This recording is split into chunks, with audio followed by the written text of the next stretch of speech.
के वीडियो में निकिता की सैलरी कितनी थी और इतनी सैलरी के बाद भी वो अपने पति से पैसे क्यों मांगती थी, इसका पुख्ता रीजन मैं आपको बताने वाली हूँ। और मैं तीसरी चीज कि निकिता के पकड़े जाने पे उनके जो गूगल ड्राइव से चीजें गायब हुई, उनके पति की कुछ ऐसे अटैचमेंट दिया था कि हाँ वो सुरक्षित है, और कुछ लोग कह रहे हैं उसको मार डाला या उसके साथ कुछ हो गया, लेकिन ये अभी गई थी, यानी कि डॉक्यूमेंट्स के साथ छेड़छाड़ करने की कोशिश की गई थी इवन। लेकिन जो ये 17 पेज का उनका एक नोट था वो क्या था, उसके बारे में आज हम आपसे बात करने वाले हैं। तो वो जो डॉक्यूमेंट है 17 पेज का, वो माई लॉर्ड के नाम से था, जो सच में प्रताड़ित है। उनकी लड़ाई कमजोर तो नहीं पड़ रही है, लेकिन हाँ, कोई भी वकील इन सब केस में शामिल होता पाया जाए तो उसको भी बाकायदे सजा सुनाई जानी चाहिए।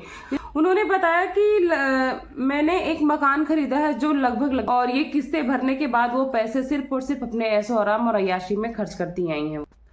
तो इसके अलावा मैं बताती हूँ कि डॉक्यूमेंट्स क्यों गायब हुआ था, उसका बहुत बड़ा रीजन और भी है। Hey everyone, welcome back to my channel Purnima Keshav vlog, और मैं हूँ पूर्णिमा। तो मैं आप सबको अपना ओपिनियन देती हूँ सारे जो केसेस चल रहे हैं इन सब के बारे में। तो मैं आज फिर से अतुल सुभाष जी का केस लेके आपके सामने हाजिर हूँ। और आज के केस में, आज के वीडियो में मैं बहुत सारी ऐसे राज से पर्दा उठाने वाली हूँ जो आपने सोचा भी नहीं होगा, और जो मतलब एक पक्ष को ही नहीं, दोनों पक्ष को आपके सामने रखेगा। और ये भी बताना चाहूंगी कि जुडिशरी कहाँ गलत है, क्या सही है, और कितना इसका फायदा औरत जात उठा रही है, कितना इसका फायदा पुरुष वर्ग उठा रहा है। तो चलिए वीडियो को स्टार्ट करते हैं। तो वीडियो को बिना स्किप किए हुए आप पूरी देखना, और अपना एक छोटा सा कमेंट्स मेरे कमेंट सेक्शन में छोड़ के जाना कि मेरी बातों में आपको कितनी सच्चाई दिखती है और कितनी नहीं। और अगर चैनल पर नए हैं तो चैनल को सब्सक्राइब करिएगा, वीडियो को लाइक करिएगा, फ्रेंड्स एंड फैमिली के साथ शेयर करिएगा। तो चलिए वीडियो को स्टार्ट करते हैं। तो आज की वीडियो में निकिता की सैलरी कितनी थी और इतनी सैलरी के बाद भी वो अपने पति से पैसे क्यों मांगती थी, इसका पुख्ता रीजन मैं आपको बताने वाली हूँ। और बहुत सारे एविडेंसेस भी मैं आपको यहाँ पे अटैच करने वाली हूँ, जिसको देख के आपका आंखें खुली रह जाने वाली। दूसरी चीज, ये जो बच्चे की अनहोनी की बात हो रही है, क्या उसके साथ कोई अनहोनी है या फिर वो सुरक्षित है, इसके बारे में हम बात करने वाले हैं आज के वीडियो में। तीसरी चीज कि निकिता के पकड़े जाने पे उनके जो गूगल ड्राइव से चीजें गायब हुई, उनके पति की कुछ ऐसे अटैचमेंट थी जो डिलीट हुई, वो दोबारा मिल गई हैं, और उसमें क्या लिखा हुआ है वो भी मैं आपके साथ शेयर करना चाहती हूँ। और बहुत सारे अतुल के भी ऐसे पॉइंट शेयर करना चाहते हैं जो स्टार्टिंग में उन्होंने किए थे, और ये चीजें कुछ लोग कह रहे हैं साइको होने से जोड़ी जा सकती, तो क्या ये वो सही है क्या नहीं, ऐसे बहुत सारी टॉपिक्स पे आज हम बात करने वाले हैं। तो बिल्कुल वीडियो को स्किप मत करिए, मेरे साथ लास्ट तक बने रहिए, देखिए और अपना विचार रखिए हमारे साथ, क्योंकि मैं हर विचार का पर्सनली आकर रिप्लाई करती हूँ, आंसर देती हूँ। तो चलिए वीडियो को स्टार्ट करते हैं। तो पहली बात, जो निकिता पकड़ी गई हैं वो अपने ही माँ और भाई को कैसे ही खुद पकड़वाती है उसकी कहानी मैं आपको बताती हूँ। वो जहाँ पीजी में रह रही थी, उनको पता था कि ये सब चीजें होने के बाद हमें पकड़ा तो जाना ही है, और इसी विषय में वो किसी रिश्तेदार जो कि वो अपना सलाहकार या वकील समझती होंगे, उनसे डिस्कस करने के लिए कॉल करती हैं कि अगर हम पकड़े जाते हैं तो, क्योंकि सब गुनाहगार को पता होता है कि अंजाम तो मिलना ही मिलना है। तो उन्होंने उससे डिस्कस किया, अगर मैं पकड़ी जाती हूँ तो इसकी जमानत के लिए क्या कर सकते हैं, आगे का प्रोसेस कैसे हो सकता है, और उसी नंबर को ट्रैक किया जाता है। लेकिन इसी बीच उन्होंने पीजी चेंज कर दिया था अपना, जहाँ पे वो रहती हैं। और पीजी चेंज करने के लिए आप सबको पता है कि एक वेरिफिकेशन डॉक्यूमेंट्स देने होते हैं। उन्होंने जो डॉक्यूमेंट्स दिए थे वही सेम डॉक्यूमेंट्स पुलिस में सबमिट हो गए थे एक अतुल सुभाष की पत्नी के तौर पे। तो वो डॉक्यूमेंट्स का मैच हो जाना, लेकिन मैच होने के बाद भी यूपी पुलिस के पहले ही बेंगलुरु पुलिस ने उनको वहां से निकाला, बिना किसी पब्लिक को पता हुए, बिना किसी पीजी के मालिक को पता हुए। तो चलिए हम उसके बारे में बात करते हैं। तो पहली बात तो निकिता को ट्रैक किया गया और सिविल ड्रेस में मतलब वहां से निकाला गया उनको। उसके बाद निकिता को बिठा के उनके ही थ्रू उनके माँ और भाई को कॉल कराया गया, जिसमें निकिता से काफ़ी चीज़ें बात कराई गई, और कुछ ऐसी चीज़ें हैं जो अभी बाहर आने के लिए मना की गई।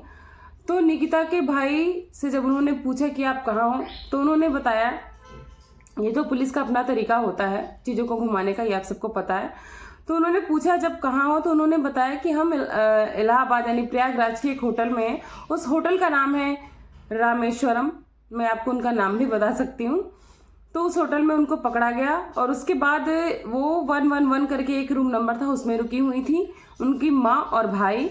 और उसी सेम होटल में एक पुलिस वाले और एक उनकी लेडीज कांस्टेबल जाती हैं जिनका नाम है विनीता और उनका नाम है कुछ ऐसे साउथ का नाम करके था, मैं आपको लास्ट तक याद आया तो बताती हूँ। वो लोग गए और बिल्कुल कैजुअल ड्रेस में गए, एक डॉक्टर और नर्स बन के, और पुलिस के लिए अपना वो जो होता है आईडी चेंज करना कोई बड़ी बात नहीं है और ये गलत नहीं, क्योंकि उनको अपने केस के लिए बहुत सारी चीज़ें करनी पड़ती हैं।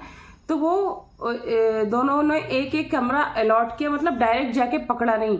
एक 108 नंबर में थे और एक 101 में थे, और रात तक उन्होंने पूरी निगरानी की, पूरी चौकीदारी रखी कि ये लोग कहीं निकलने ना पाए। सुबह होते ही वो उनके रूम में दाखिल हुए, जिनको और देखकर चौंक गई। रूम में दाखिल होके उनको बिल्कुल भी समझाया कि अगर ये भनक लगी तो आपकी फोटो पिक्चर्स ऑलरेडी पब्लिक के पास है, पब्लिक भड़क जाएगी और आपका बहुत बड़ा नुकसान हो सकता है, यानी कि हम आपको बिना किसी प्रोसेस के अपनी जान या फिर बहुत सारी चीजें गंवानी पड़ सकती हैं। तो उनकी बात मान के दोनों ने चाय नाश्ता किया और बड़े आराम से उनको वहां से गाड़ी में बिठाकर ले गए। और यूपी पुलिस, जो कि अपने आप को बहुत बड़ा एनकाउंटर स्पेशलिस्ट मानती है, बहुत बड़े वो मानती है, वो देखती रह गई कि उनके नाक के नीचे से कैसे बेंगलुरु पुलिस उनको ले गई। तो ये तो कहानी यहाँ थी। और उनके बेटे की बात जो हम करें कि उनके साथ अनहोनी हुई है या नहीं, इसमें सबके बहुत सारे विचार हैं, अपने अपने राय हैं, मगर अब तक कोई एविडेंस, अभी तक कोई क्लियरेंस नहीं आ पाया है। क्योंकि जब निकिता पकड़ी गई थी तो उन्होंने ये बयान दिया था कि वो उनके घर पे सुरक्षित है, और कुछ लोगों ने इस बयान को क्लेरिफाई भी किया था कि हाँ वो सुरक्षित है, और कुछ लोग कह रहे हैं उसको मार डाला या उसके साथ कुछ हो गया। लेकिन ये अभी इन्होंने, निकिता ने अपने मुंह से कोई बयान नहीं दिया कि उसके साथ क्या हुआ। तो उसका वेट हम करते हैं, जैसे हमें पता चलेगा हम आप लोग को सूचित जरूर करेंगे। तो चलिए अब हम आगे की बात करते हैं। जब वो वहां से पकड़ी गई तो उसी टाइम उनके गूगल ड्राइव से और उनके जो पति देव थे यानी अतुल सुभाष जी ने कुछ ऐसे डॉक्यूमेंट्स अटैच किए थे जो वहां से गायब हो चुके थे और डिलीट करने की कोशिश की गई थी, यानी कि डॉक्यूमेंट्स के साथ छेड़छाड़ करने की कोशिश की गई थी। इवन जो 24 पन्ने का नोट अटैच किया था उन्होंने हमारे महामुहिम को, वो भी वहां से डिलीट करने की कोशिश की गई, लेकिन वो तो ऑलरेडी बहुत सारी जगह सबमिटेड और सुरक्षित हो चुकी थी। लेकिन जो ये 17 पेज का उनका एक नोट था वो क्या था, उसके बारे में आज हम आपसे बात करने वाले हैं। तो बिल्कुल भी दिल थाम कर बैठिएगा और ध्यान से सुनिएगा और आप बताइएगा कि इसमें अतुल सुभाष जी कितना गलत है या फिर उनकी बीवी कितना गलत है। तो वो जो डॉक्यूमेंट है 17 पेज का, वो माई लॉर्ड के नाम से था, जो कि कुछ क्राइम ब्रांच ने उसको सुरक्षित कर लिया है डिलीट होने के बाद भी, उसको गायब करने की कोशिश के बाद भी। वो माई लॉर्ड के नाम से था। उसमें उन्होंने 3 सेक्शन भी बनाए हैं। उसमें उन्होंने प्रशासन की न्याय प्रणाली, प्रशासन और जुडिशरी पे बहुत बड़ा सवाल खड़ा किया है, और उन्होंने उम्मीद की है इसमें कि एक मरे हुए व्यक्ति को न्याय मिलता है या नहीं मिलता है। तो सबसे पहला मेरा सवाल है आप जनता के लिए कि ऐसा तो नहीं है कि इस गंदे कुछ जो समाज के कचरा हैं, औरत हो या आदमी हो, इन गंदे लोगों की आड़ में जो हमारी महिला प्रताड़ित हैं, सच में प्रताड़ित हैं, उनकी लड़ाई कमजोर तो नहीं पड़ रही है। लेकिन ये संभव है क्योंकि ये जब ये गंदगी बाहर आती तो इनकी आड़ में जिनको जरूरत है उनकी लड़ाई कमजोर पड़ती है, उन पे विश्वास करना होता है बहुत ज्यादा मुश्किल। तो क्या सच है क्या झूठ है, इसके लिए एक वकील साहिबा है जो बहुत ही प्रसिद्ध है, मृणालिनी जी। उन्होंने कहा कि इसमें जेंडर वाइज नहीं, न्यूट्रल जेंडर के थ्रू इस चीज को जजमेंट करना चाहिए कि क्या सही है क्या गलत है। इसमें महिला या पुरुष की प्रजाति के हिसाब से इसका डिसाइडेशन नहीं होना चाहिए। दूसरी बात ये कि अगर कोई जज या कोई भी वकील इन सब केस में शामिल होता पाया जाए तो उसको भी बाकायदे सजा सुनाई जानी चाहिए। जैसे क्या होता है कुछ पुलिस और कुछ जज और वकील पैसा लेके धाराएं कुछ भी लगाने को तैयार हो जाते हैं, तो बिना किसी एविडेंस, बिना किसी पुख्ता रिसर्च के कोई भी धाराएं नहीं लगाई जा सकती। इसका भी सुझाव उन्होंने दिया है।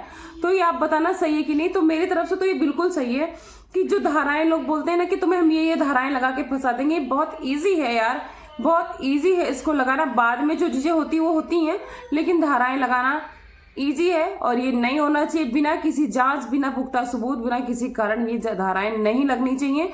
अगर लगाई जाती हैं किसी वकील के द्वारा किसी महिला के द्वारा, किसी पुलिस के द्वारा और या किसी जज के द्वारा, और कोई भी जो बोलते हैं ना कि जो बोल देते थे नॉर्मल लैंग्वेज में, घूस जो होते हैं वो नहीं लेना है। अगर लेके अगर उन्होंने ये सब गलत काम किया तो उनके खिलाफ भी सख्त से सख्त कार्रवाई होनी चाहिए। तो ये बात तो सच है, उन्होंने बहुत अच्छा पॉइंट रखा और ये अमेंडमेंट होनी चाहिए। तो चलिए अभी मैं बात कर लेती हूँ उनके जो 17 पेज का नोट गायब हुआ था उसमें क्या क्या था।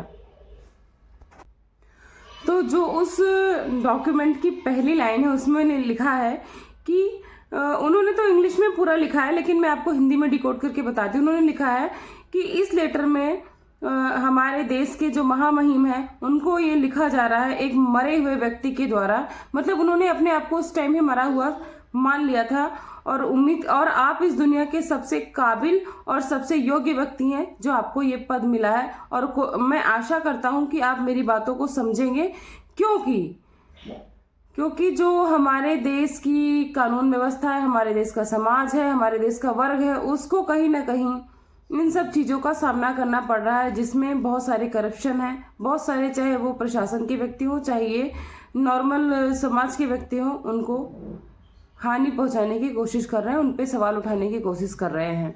तो चलिए आगे बढ़ते हैं। तो चलिए इसके पहले मैं क्लियर कर देती हूँ कि जो पुलिस वाले दूसरे थे उनका नाम था शिवप्पा, और उन्होंने इस लेटर में लिखा है कि जो निकिता ने मेरे पिता, माता और भाई पर इल्ज़ाम लगाए हैं मार पीट के, वो बिल्कुल गलत है, क्योंकि इतने सालों में मैं ही उससे बहुत कम मिला हूं और मेरे माता पिता महज 2 से 4 बार उनसे मिले, जिसमें शादी के बाद 2 दिन वो घर पे थी, 2 दिन मेरे भाई से मिली हैं, और 2 दिन जब उनके पिता की मृत्यु हुई तो मेरे पिताजी उनके घर गए थे, वहां पे मुलाकात होती है। और इन सब मुलाकातों में मारपीट की कोई गुंजाइश ही नहीं है। दूसरी बात, मेरे पिता है वो ठीक से चल फिर भी नहीं सकते हैं, तो आप ये बताओ वो कहाँ से काबिल हैं हमारी पत्नी के साथ मारपीट करने के लिए। तो ये बात सच है, आप लोग बताओ ये कितना सच हो सकता है। और उन्होंने कहा है जो आपके नीचे केसेस आते हैं, आपके नीचे जो जजेस होते हैं, मतलब आपके कोर्ट में, उन पे आप गौर करिए कि वो किस तरह से फैसला सुना रहे हैं। जो हमारा एक केस था उसमें सिर्फ और सिर्फ एक तरफ का केस सुना जा रहा था और एक तरफ का केस बिल्कुल सुना ही नहीं जा रहा था। मतलब आप समझ लो कि एक पक्ष का सुन के फैसला सुनाया जा रहा था। ये कहाँ तक सही है? ये तो बात सत्य है कि एक पक्ष का सुने बिना कोई भी फैसला नहीं सुनाया जा सकता है। और उन्होंने अपने डॉक्यूमेंट्स में लिखा है कि जो ये हमारा केस है, जो इसमें उन्होंने बहुत सारे ऐसे एविडेंस दिए हैं और बोला है कि इस केस को पूरा पढ़ने के बाद, इस केस को पूरा जांच के बाद अगर 500 रुपए का फाइन और जो 2 घंटे की जुडिशरी लगाकर अगर उनको छोड़ दिया जाता है तो एक मरे हुए व्यक्ति का एक बहुत बड़ा इंसल्ट होगा, एक बहुत बड़ी बेइज्जती होगी और इस न्याय प्रणाली की बेइज्जती होगी। क्योंकि ये केस मैं अपनी परिवार के लिए लड़ना चाहता हूँ, जो मैं जिंदा होकर नहीं कर पाया था, क्योंकि मैं जिंदा होके उस गलत प्रशासन को ही सपोर्ट कर रहा था। इसलिए मैं खुद को खत्म करके उस मूल आय का स्रोत ही खत्म कर देना चाहता हूँ। और उन्होंने ये भी लिखा है कि वो किस तरह के लोगों से डील कर रहा है, यानी प्रशासन एक शेमलेस डॉटर, मतलब ये चीज उन्होंने अपनी पत्नी के बारे में बोला कि वो एक शेमलेस डॉटर थी जो अपने पिता की ही मृत्यु का फायदा उठाकर उसके भी पैसे ऐंठना चाहती थी।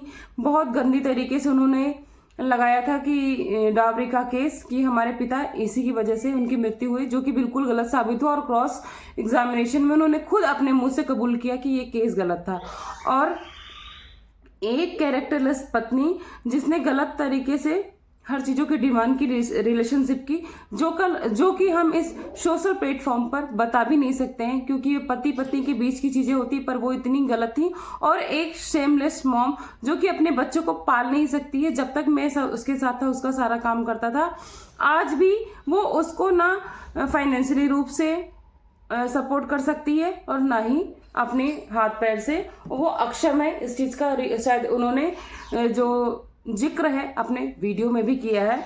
तो उन्होंने बोला कि इस तरह की चीजों से वो डील कर रही है और आगे हम आपसे बताते हैं। और उन्होंने साथ साथ ये बोला है कि एक माँ अपने बच्चे का अपने ही पिता के खिलाफ कैसे यूज कर सकती है, वो इस चीजों को बहुत बेहतर तरीके से जानती है कि अपने बच्चे का यूज करके अपने उसके पिता की कमर तोड़ी जा सकती है, चाहे वो फाइनेंशियली रूप से हो, चाहे वो इमोशनली रूप से हो, चाहे वो सामाजिक रूप से हो, और उसके ही पिता को उसकी नज़र में गलत साबित करने की कोशिश की जा रही है। तो हमारे जो न्याय प्रणाली उसको ये समझ में आना चाहिए कि वो कैसे लोगों से डील कर रही है। और बोला है कि न्याय प्रणाली जो करप्ट जज है उनसे भी डील करे, करप्ट वकील और करप्ट जज से भी डील कर रही है। जहां जहां भी कानून व्यवस्था है वहां पर भी ये करप्शन है। और मेरी उम्मीद है कि अगर एक छोटा सा भी सर्वे कराया जाए तो एक आदमी तो निकल कर आएगा जो ये बताएगा कि कैसे कैसे घूस के नाम पे, पेशगी के नाम पे उनसे पैसे ऐंठे जाते हैं और गलत गलत फैसले सुनाए जाते हैं। अपने जज को वो एबल जज का नाम दे रहे हैं क्योंकि वो बहुत दुखी थे। उन्होंने बोला कि जब एक कोई फैसला चलता है और मैं एकदम हताश होके अपनी शब्द को बोलते हैं, हताश होके बोलता हूँ कि जज साहिबा अगर ऐसा ही चलता रहा तो मैं एक दिन मर जाऊंगा, और इस शब्द पे वो ऐसे तीखी मुस्कान और हंस के मतलब उत्तर देती हैं, तो उस समय मुझे कितनी पीड़ा पहुंची होगी ये चीजें सिर्फ मैं जान सकता हूँ। तो इसमें ये दिखाना चाह रहे हैं कि आपकी प्रणाली में आप ऐसे जज और वकील से भी डील कर रहे हैं जिससे आपकी कानून व्यवस्था बहुत ही कमजोर और लचर होती जा रही है। तो आगे वो बताना चाहते हैं कि, और उन्होंने जज के ऊपर भी सवाल उठाया है कि ऐसे ऐसे जज हैं जिनकी सैलरी तो बहुत है लेकिन उनकी सोचने समझने की क्षमता नहीं है, क्योंकि उन्होंने ये चार्जेस लगाए थे कि 40,000 रुपये आप अपने बच्चे के लिए, 40,000 रुपये अपनी पत्नी के लिए हर्जाना देंगे, जिसमें से कि ये अनुमान लगाया जा सकता है कि एक छोटा बच्चा 2 से 4 साल के अंदर का बच्चा 40,000 रुपए की मेंटेनेंस उसकी कहाँ से आएगी, उस खर्च का वो क्या करेगा। अगर पत्नी की बात करी जाए, उसको साइड में रख दो, तो एक बच्चे के लिए 40,000 रुपए क्या मायने रखते हैं ये हम और आप समझ सकते हैं। और जिस एरिया में रहती है उसके मुताबिक तो बिल्कुल भी 40,000 की कोई ज़रूरत नहीं है। और उन्होंने एक सेक्शन बनाया था इस 17 पेज में। 17 पेज में इतनी सारी चीज़ें हैं कि सब कुछ अगर हम बताने लगे तो बहुत लंबा हो जाएगा और सब कुछ शायद हमारी समझ के परे, पर जो हमारी जनता को जानना चाहिए बस मैं उस चीज़ों का डिस्कस करती हूँ। तो उन्होंने एक सेक्शन उसमें बनाया है ज्ञान का सेक्शन, और जाते जाते बहुत ही मार्मिक चीज़ें लिख के गए हैं। तो चलिए हम उसके बारे में जान लेते हैं।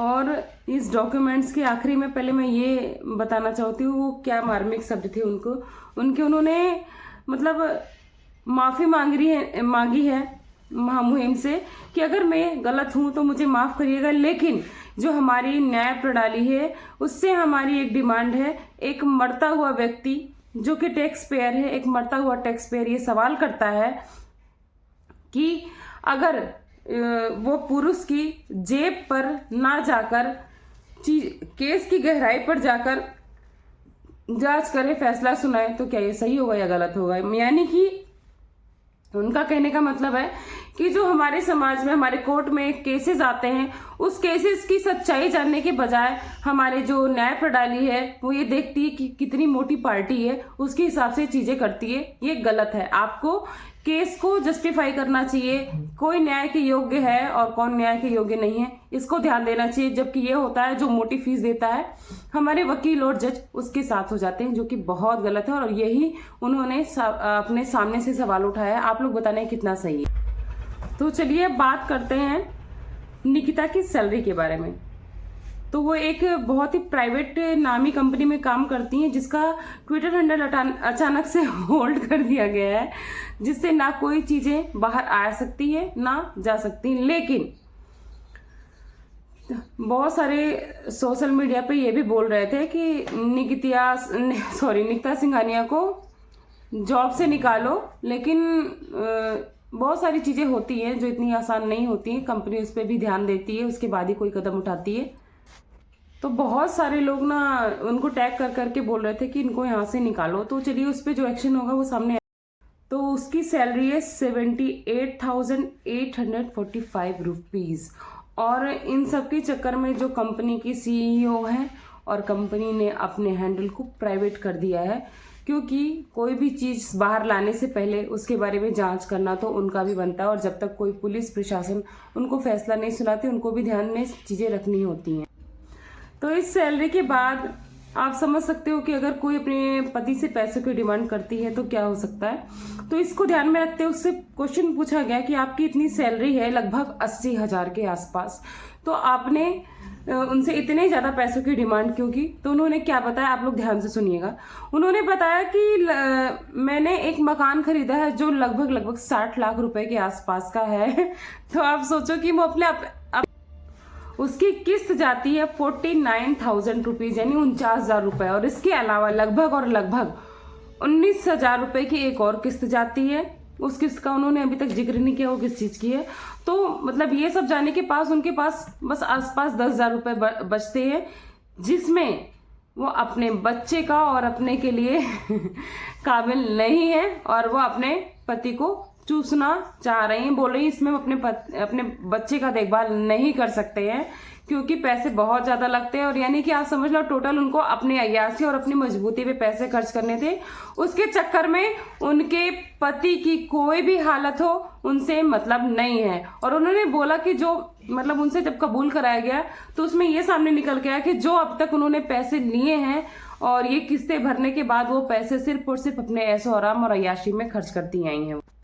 तो इसके अलावा मैं बताती हूँ कि डॉक्यूमेंट्स क्यों गायब हुआ था। उसका बहुत बड़ा रीज़न और भी है, जिसके जो आखिरी पन्ने में है उन्होंने एक पिक्चर्स के माध्यम से अपने आप को समझाने की कोशिश की, जो कि मैं अभी इधर अटैच कर दूंगी, आप लोग जरूर ध्यान से देखना। उसमें एक पिक्चर बनाई गई, इसमें जज साहिबा बैठी हैं और एक पुरुष बना हुआ ढेर सारी फाइल्स हाथ में लिया है, और एक महिला है उन्होंने एक हाथ में कार्ड लिया है जिसमें लिखा है वुमेन, और उसके नीचे उसका एक्सप्लेन भी किया है जिसमें कि उन्होंने लिखा है कि